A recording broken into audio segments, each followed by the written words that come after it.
Business, 15h, 18h, Intégral Bourse, l'émission 100% Bourse. Sébastien Coinon, Grégoire Favet. Et c'est Jean-François Bec qui est avec nous pour commencer cette émission comme chaque lundi après-midi, le directeur général de Morningstar. Bonjour Jean-François. Oui, bonjour monsieur. On voit effectivement une accumulation d'indicateurs un peu négatifs, faiblesse en Chine, la croissance américaine qui a déçu, des résultats en Europe, en tout cas sur le chiffre d'affaires qui sont un peu décevants là aussi. Et c'est vrai que du coup on a commencé ce mois de mai déjà, vendredi dernier, du mauvais pied là. Oui, on a effectivement des indicateurs qui ne sont pas très positifs. C'est plutôt les indicateurs internationaux qui pèsent sur la tendance. Bon, il n'y a rien de vraiment nouveau en Europe et sur les marchés en Europe qui pourrait expliquer en fait cette correction très forte aujourd'hui, parce que on a des chiffres de croissance qui sont mitigés, légèrement positifs. On a eu des chiffres sur le taux de chômage qui était vraiment très légère baisse. On a des chiffres sur l'inflation qui sont aussi vraiment très faibles. Donc l'inquiétude un petit peu autour de l'inflation, mais pas je dirais en mesure d'entraîner ce type de correction. Côté des taux d'intérêt, on avait plutôt des bons chiffres. Vous avez parlé du Portugal et de la fin de la crise au Portugal, donc la sortie du plan de sauvetage des 78 milliards qui avait commencé en 2011, donc ils sont plutôt de bon augure, sans assistance. Et puis on a vu du coup un retracement très important des taux portugais. On est à 3,60 sur le 10 ans aujourd'hui. On est même en Espagne en dessous des 3%. Donc c'est un thème qu'on avait souvent évoqué depuis le début de l'année. Le succès justement de ces marchés de taux sur les périphériques en Europe qui viennent en fait illustrer cette sortie de crise poussive, lente. En plus, un petit focus sur la France, c'est le maillon faible, je dirais, en zone euro. Régulièrement, on repointe le fait que la France est un petit peu dans la tourmente, que le déficit, le chiffre de 3%, ne sera pas respecté, que le taux de chômage continue à monter. Voilà. Donc, pourtant, le taux est toujours, on est à 1,9% sur l'OAT, sur le 10 ans français. On s'enfonce là de plus en plus sous les 2%. C'est un petit peu le scénario à la japonaise qui continue, je dirais, à gagner du terrain. 1,40 sur le 10 ans allemand, 1,90 sur le 10 ans français. Les taux d'inflation, ça a encore été confirmé aujourd'hui. La Commission européenne a révisé sa prévision d'inflation à 0,8% cette année au lieu de 1%. Et donc, du coup, on attend tous un petit peu en attendant Mario Draghi, comme dit la pièce de théâtre. On espère que, alors sinon cette semaine, le 8 mai, lors de la réunion de la BCE, peut-être d'ici la fin de l'année, mais on est tous pendus aux lèvres de Mario Draghi pour espérer un geste. Alors, baisse des taux courts, on y croit assez peu. Intervention quantitative easing sur des taux longs, on vient de le dire, les taux sont déjà très faibles, donc que demander de plus, qu'avoir de plus sur des taux d'intérêt. Alors peut-être la carte du crédit bancaire, un nouveau peut-être LTRO vis-à-vis des banques qui sont en plein stress test. Donc c'est peut-être cette carte qui peut être jouée.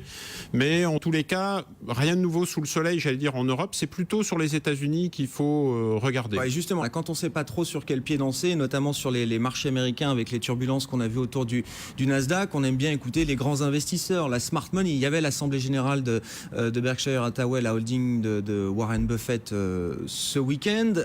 Un de vos analystes chez Morningstar a pu y participer. Qu'est-ce qui s'est dit là-bas? Quel est un petit peu le sentiment qui ressort du discours de Warren Buffett? Il y a un sentiment un petit peu partagé, c'est-à-dire qu'on se dit clairement Warren Buffett reste un des papes de la sélection et du stock picking. Clairement, Berkshire Hathaway est une valeur de croissance, une belle valeur de fonds de portefeuille.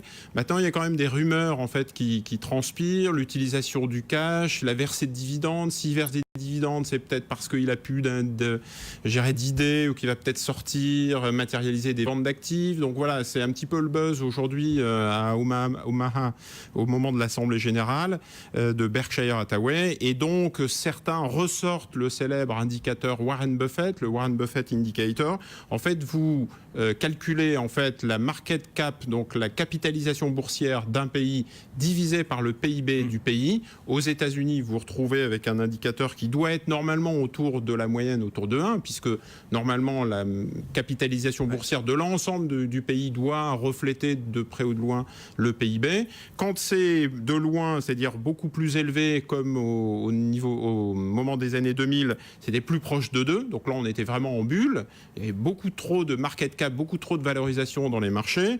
Et quand c'était très bas, comme en 2009, on était clairement 0,7, 0,8 à moins de 1. C'est le moment d'acheter pour Warren Buffett. achète, hein, on achète au son du canon et on vend au son du violon. C'est vraiment exactement. 0,7, 0,8 l'investisseur value, 0,7, 0,8, 0,9 c'est pas cher, 1,4, 1,5 on rentre dans une zone très chère. On est aujourd'hui, on est au-delà de 1 aujourd'hui. Hein, on est au-dessus de 1,5. C'est la troisième plus forte hausse, j'allais dire le plus fort niveau sur le Warren Buffett Indicator, puisque je le dis, en 2000 on était à 2, en 2007 on était à 1,4 et en 2014 on est à 1,5.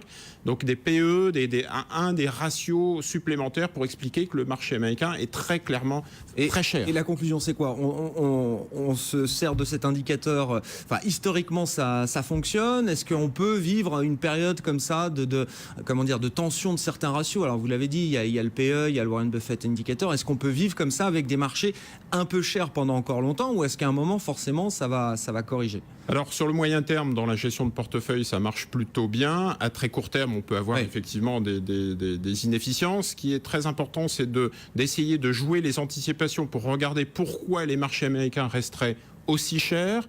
À ce moment-là, il y a la croissance des bénéfices, la croissance des entreprises et la croissance économique du pays en question. Malheureusement, ces derniers jours, on a vu que la croissance au premier trimestre aux États-Unis était flat. Tout de suite, les optimistes ont mis en avant la carte de la météo en disant c'est normal, en début d'année, les États-Unis étaient gelés. Mais les plus pessimistes ont mis en avant le fait que les États-Unis n'atteindront pas cette croissance de 3% anticipée. Et donc c'est pour ça qu'on parlait de contexte international assez lourd qui pèse sur les marchés aujourd'hui. Les États-Unis, on a parlé de la Chine, on a parlé de l'Ukraine. Donc c'est quand même, en tout cas sur les marchés américains, des niveaux qui sont très très chers. Et vous le savez, depuis plusieurs mois, on n'est pas tellement à l'achat, mais plutôt à la vente sur les États-Unis. Pas à l'aise sur les États-Unis. En revanche, sur l'Europe, parce que vous avez les derniers chiffres complets de collecte du mois d'avril chez Morningstar, ça continue de collecter. Et ça toujours sur le même type de fonds, la gestion value. 2 milliards de collecte en avril, 11 milliards depuis le début de l'année, 30 milliards sur un an. Donc le thème Action Europe reste value cyclique bancaire pour les investisseurs européens. Attention, pour les investisseurs européens, j'ai bien dit, puisque les investisseurs internationaux et américains peuvent changer la donne et prendre leur profit en fait sur notre marché domestique. Merci Jean-François. Jean-François Bay qui est avec nous chaque lundi après-midi autour de 15h pour débuter la semaine, le directeur général de Morningstar à Paris. On est à un peu plus de 10 minutes de l'ouverture à